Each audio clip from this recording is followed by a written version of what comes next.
Olá, amigos ouvintes, está no ar o Pod 14. Eu sou o Gustavo Rezende e o podcast de hoje é sobre um assunto pouco falado, porém muito necessário, que é a saúde mental no futebol. Um tema que por sua vez já foi tratado como um tabu, até com certo preconceito, não só nesse esporte, mas na vida mesmo, e vem crescendo cada vez mais, ganhando relevância e conquistando seu espaço. E como vamos abordar isso? Com a ajuda dos entrevistados, iremos passar pelos casos dentro do futebol para buscar entender como é o trabalho do psicólogo no trato com os profissionais, olhando para o crescimento que os cuidados com a saúde mental têm conquistado no futebol desde sua criação. E assim, depois de contextualizar tudo, vamos chegar à pergunta central deste podcast, e ela é: qual a importância da saúde mental no futebol? Mesmo não sendo a área mais conhecida nem a mais vistosa entre os estudantes, a psicologia do esporte vem ganhando visibilidade. Assim como o futebol, dentro deste mundo da psicologia, ela já foi considerada amadora e começou a ser profissionalizada somente a partir do século passado, tendo então a primeira clínica para os jogadores de futebol aberta na Inglaterra, sendo mais específico em Manchester, na década de 1990. Estranho pensar isso, né? Porque quando olhamos para o futebol, conseguimos perceber que a pressão começa desde muito cedo para os atletas, e de diversos lados, em casa, dentro do clube e da torcida. Aguentar isso não é fácil, e por sua vez, alguns jogadores não conseguem lidar com esse estresse, e o psicólogo entra para ajudar nesse processo. Vitor Guida, psicólogo esportivo, fala sobre o impacto que o psicológico tem no desenvolvimento dos atletas. O primeiro ponto é pensar que não tem nenhum momento da vida em que o mental não está presente. Então, talvez a pessoa não vai se sentir confiante para treinar, ela não vai evoluir nos treinos que ela tem que fazer. Se vem uma lesão, a pessoa tem grandes chances de se desmotivar ainda mais, e não se manter positivo para passar pelo processo de reabilitação e depois voltar a competir. Então é isso, assim, como não tem nenhum momento em que não existe o psicológico presente na vida de uma pessoa, é super importante que a pessoa esteja com o psicológico bem para lidar com qualquer momento, seja a pressão de um campeonato, seja uma reabilitação de lesão, seja continuar evoluindo nos treinos, passar por dificuldades pessoais, familiares. Um psicológico fragilizado pode influenciar de forma direta na carreira de um atleta profissional, mas quando esta parte é trabalhada e gera bons resultados, é benéfico para ambas as partes. O jogador vai passar a falar mais sobre isso, e quanto mais destaque esse assunto ganhar, mais portas vão se abrir para o trabalho do psicólogo dentro do futebol. Então, quando o atleta vê que o psicólogo está ajudando nomes conhecidos, ele vai dizer: opa, então eu vou também dar essa chance. Eu também vou me permitir a fazer. É muito comum, às vezes, a gente receber mensagens de atletas falando: eu vi o fulano falando sobre o teu trabalho, sobre o trabalho de um psicólogo, eu quis fazer. Então, abre as portas pra gente de alguma certa maneira, né? Porque as pessoas começam a procurar e começam a conhecer, né, o nosso trabalho, começam a conhecer o nosso serviço. Então, para a gente também é muito positivo. Tanto o atleta e o profissional saem ganhando também. Recentemente, vimos declarações do atacante brasileiro Richarlison sobre como o mental impactou no seu desenvolvimento e quanto um acompanhamento psicológico fez ele ter uma virada de chave na carreira e na vida pessoal. Outro exemplo é o técnico espanhol Luis Enrique, que fez história no Barcelona e atualmente treina no PSG da França. Ele passa com psicólogo particular e também faz questão de deixar outro à disposição de seus jogadores, para quando precisarem e se sentirem à vontade, buscarem ajuda. Mas no início dos anos 2000, este não era um tema muito aceito. O ex-jogador de futebol e hoje presidente do Vasco da Gama, Pedrinho, sofreu com uma depressão profunda entre os anos 2002 e 2003. Em uma entrevista no Charla Podcast, em outubro de 2022, ele falou o quanto foi difícil lidar com a depressão na época. Pedrinho conta que foi pego no doping devido ao uso de remédios contra a depressão e que o seu clube, o Palmeiras, não lidou bem com a situação.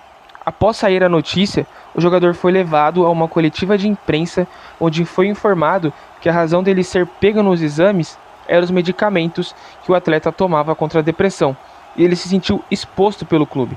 O ex-atleta relata que toda essa história não foi bem aceita e que as pessoas o julgavam, e ele mesmo tinha vergonha de falar sobre, por conta do preconceito que o próprio tinha em relação ao assunto. O GE publicou em maio de 2024 uma matéria falando sobre os clubes do Brasileirão Série A que possuem e não possuem um psicólogo nas suas comissões técnicas. Até o momento que a matéria foi publicada, dos 20 times que disputam essa competição, 13 possuem um profissional da psicologia. São eles: Atlético Goianiense, Atlético Mineiro, Bahia, Botafogo, Bragantino, Corinthians, Criciúma, Cruzeiro, Fluminense, Fortaleza, Palmeiras, Vasco e Vitória.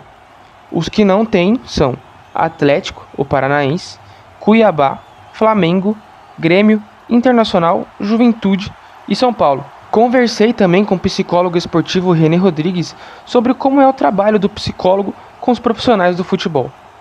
Quando tu me pergunta da importância da saúde mental para os atletas e até chegar ao treinador, esse treinador ele tem que estar muito, vamos dizer assim, muito adepto dessa ideia. Porque se ele não for, tu não vai conseguir fazer um bom trabalho, né?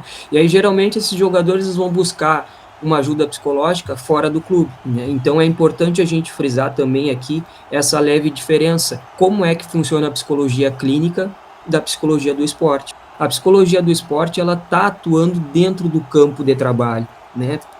Se tu vai num clube que tem essa questão da psicologia trabalhando, tu vai ver os psicólogos circulando a instituição inteira, tu não vai ver o psicólogo na salinha dele esperando o jogador bater na porta. A psicologia do esporte funciona diferente. Óbvio que a gente identifica as demandas, né? Geralmente ansiedade, depressão, essas questões mais emocionais, o psicólogo, através da observação, ele consegue ter essa visão ampla, né? De fazer um trabalho, aí geralmente tu vai maquiando porque tu trabalha com o grupo inteiro, tu passa essa informação pro grupo inteiro, até aquele jogador sentir confiança em ti e chegar e conversar contigo mais particular, né? E aí, quando isso acontece, para nós é uma vitória. Mas a gente não vai fazer essa parte da clínica ali. A gente vai encaminhar para um outro profissional e vai trabalhar em conjunto com esse profissional para a melhora e para a atenção da saúde daquele atleta. Então, por isso que é bem comum a gente ver esses atletas procurarem ajuda fora do clube. E eu acho legal também. Acho muito importante isso, porque parte que ele identificou que ele precisa trabalhar algumas demandas para ele poder ter um melhor rendimento, para ele poder performar, que hoje em dia é tudo performance, né? Então aí entra a importância da psicologia. Quando a gente começa a quebrar essas barreiras, a gente começa a vencer e começa a trabalhar essa questão mental com eles. Aí a gente consegue ir trabalhando com mais calma e com mais ênfase para dar um resultado, né, a longo prazo, porque não existe varinha mágica, né, Gustavo? A gente tem que fazer um trabalho a longo prazo. A repercussão é um ponto a ser destacado também. Buscar entender como é o olhar nos meios de comunicação sobre o trabalho do psicólogo. O Botafogo é um caso marcante. Na temporada de 2023, o time teve uma queda brusca de desempenho no segundo turno do Brasileirão e acabou perdendo o título, que parecia certo. No final da temporada, foi destacado pelos meios de comunicação o quanto a pressão impactou no mental dos jogadores. O Fluminense, pelo contrário, em 2023 conquistou a Libertadores, um título inédito para a equipe. E durante a campanha foi destacada diversas vezes a importância da psicóloga Emily Gonçalves no seu elenco e do técnico Fernando Diniz, que sempre enfatizou muito pelos cuidados psicológicos para os seus atletas. São dois clubes cariocas que viveram situações diversas na mesma temporada, e a repercussão em cima deles sobre os cuidados psicológicos foram diferentes. Um venceu e o outro perdeu. A visão do trabalho mental nesses clubes foi distinta. Questionei o René sobre como ele vê essas interpretações diferentes nas mídias, o quanto essas repercussões podem favorecer e desfavorecer o trabalho dos psicólogos. É que quando ganha é maravilhoso, quando perde a gente tem que achar um culpado, né? O trabalho ele é uma constância, né? Assim como a psicologia. Eu costumo dizer, né, que o psicólogo do esporte ele não garante resultado, mas ele vai fazer com que tu busque aquele resultado que tu almeja com uma visão diferente, com um olhar diferente, com novas perspectivas. Então, essa é a ajuda da psicologia dentro do resultado. A Emily é maravilhosa, tive o prazer de ser aluno dela, só que ali foi exposto para a mídia. Ali foi trabalhado assim. Ali o Fluminense decidiu, não, vamos usar isso daqui como conteúdo, acho que foi para a TV do Flu, né? Quando tem vitória, fica tudo mais fácil, né? Porque o futebol ele requer isso, o futebol é imediatista, ele necessita de resultado, né? Mas a gente é até meio maldoso com essa questão do futebol, porque são 20 clubes disputando um lugar. É só um clube que ganha. A questão é que no futebol é assim, um é vencedor e o resto tudo é derrotado. Então é meio cruel, né? É bem cruel. Então é justamente isso. E eu sei de fonte segura que a psicóloga do Palmeiras faz a mesma coisa. E a gente não lembra que o Palmeiras fez um campeonato, um terço final de campeonato quase que perfeito. Então essa questão de a gente achar culpados, né? A gente pode ministrar essas situações, mas a gente vai querer achar algum, né? E casualmente, nessa situação do Botafogo, foi o emocional o culpado, né? Então, a gente assume essa culpa. Poderia ter feito algo diferente? Eu não posso te dar certeza porque eu não estava lá dentro.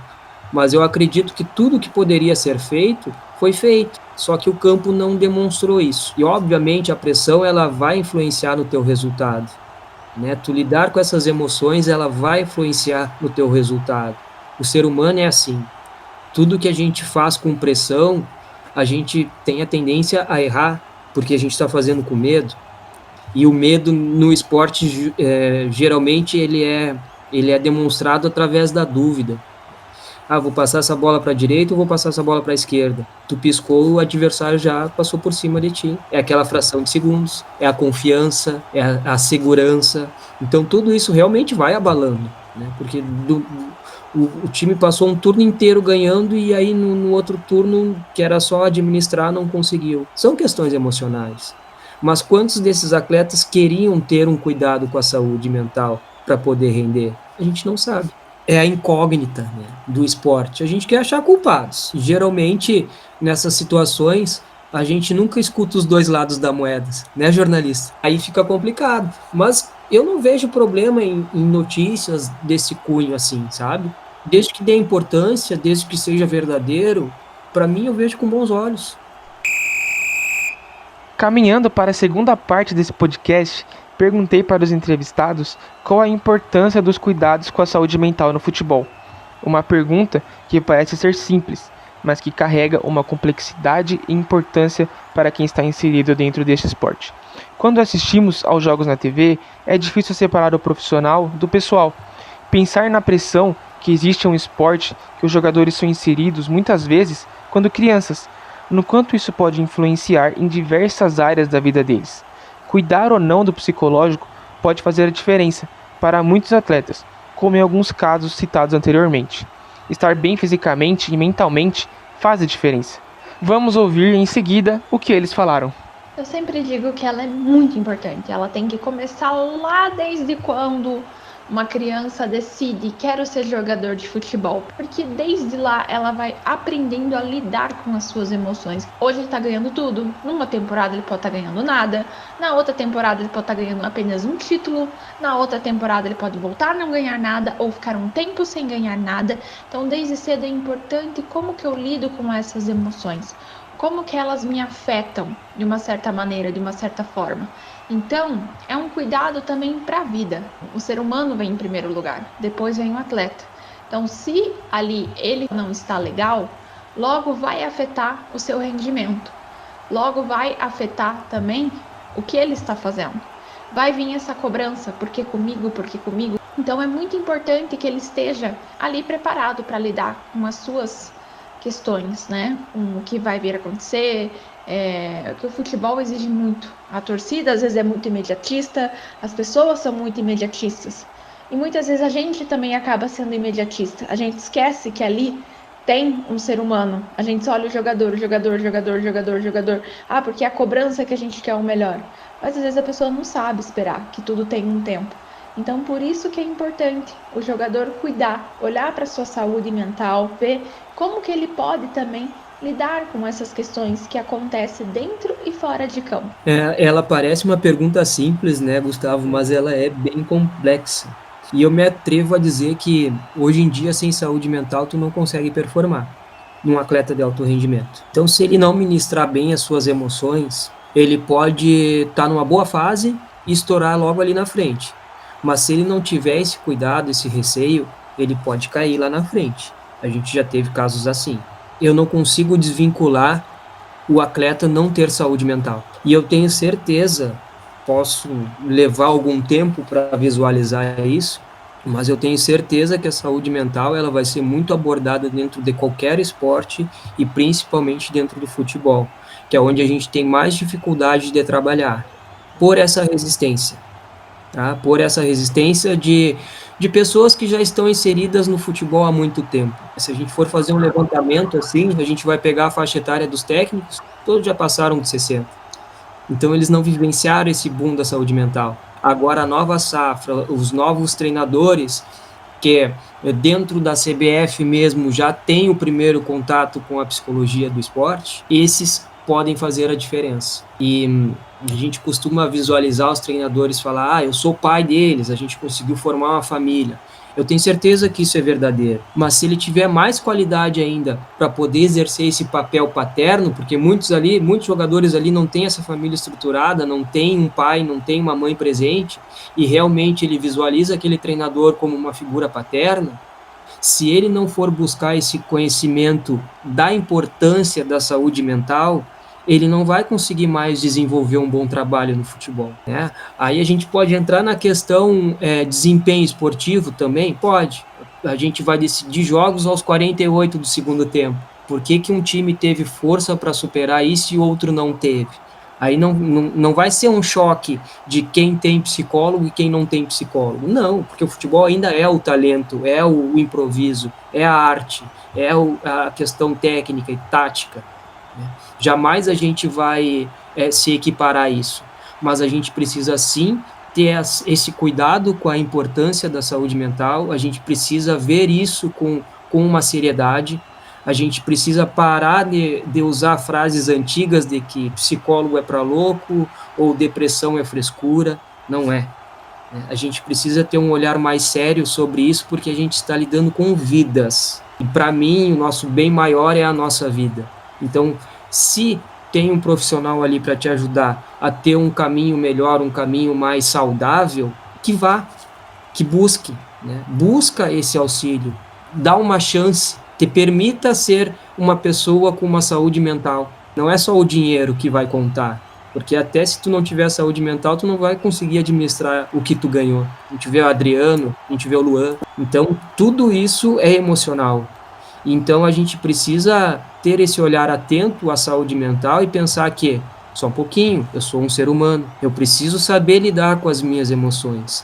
Então, em nível de importância, eu acredito que se o atleta que quer performar, quer render, quer ter um bom futuro dentro do futebol, ele precisa sim se preocupar com a saúde mental dele, porque hoje em dia vai fazer ele ganhar jogos, tomadas de decisões, concentração, atenção, foco, tudo isso a gente trabalha dentro da psicologia. Então por que tu não pode dar uma chance para tu melhorar o teu desempenho? Então eu não vejo o esporte sem a saúde mental. Atividade física, a gente também tem essa situação, né? Hoje em dia, se tu não pratica uma atividade física, tu tá reduzindo a tua vida. Então, cuida da tua parte da mente também, que eu tenho certeza que vai te auxiliar a ter uma qualidade de vida, a ter uma vida mais saudável.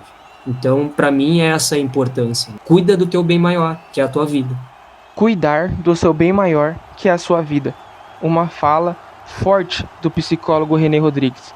Quando olhamos com seriedade este assunto, no quanto ele pode impactar no dia a dia de todos os profissionais envolvidos no futebol, percebemos que o tema vai muito além das 4 linhas do campo. Da mesma forma que os cuidados com a saúde mental vêm crescendo no futebol, a sua importância também vem ganhando a mesma proporção, pela capacidade de mudar a vida de uma pessoa que trabalha na comissão técnica de jogadores, como acompanhamos ao longo deste podcast. Bem, pessoal, estamos chegando ao final do podcast. Esse foi o Pod 14. Agradeço a todos os envolvidos neste projeto, em especial aos nossos entrevistados, os psicólogos esportivos Ana Paula Marchalk, Renê Rodrigues e o Vitor Guida. Muito obrigado por participarem deste projeto comigo. E é claro, a você que ouviu o podcast, que ficou conosco até aqui, espero que tenham gostado. Um forte abraço e até a próxima.